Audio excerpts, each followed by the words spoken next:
Xullas vaziyatni bildingiz.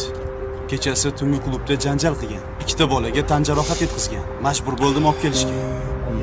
Aka, hurmatingiz bor, lekin bu narsa yana qaytarilsa, yana ukangizni bu yurishi bo'ladigan bo'lsa, keyingi safar qonuniy chora ko'ramiz. Takrorlash kerak emas. Rahmat.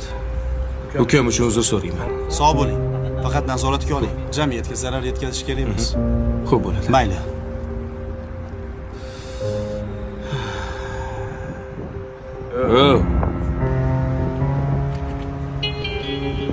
Tush oldimga.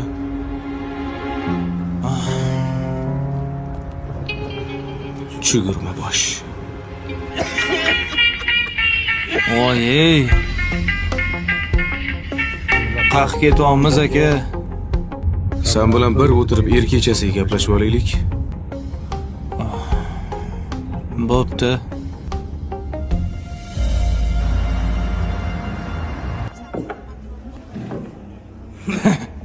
Aka, er kecha gaplashaman dedingiz.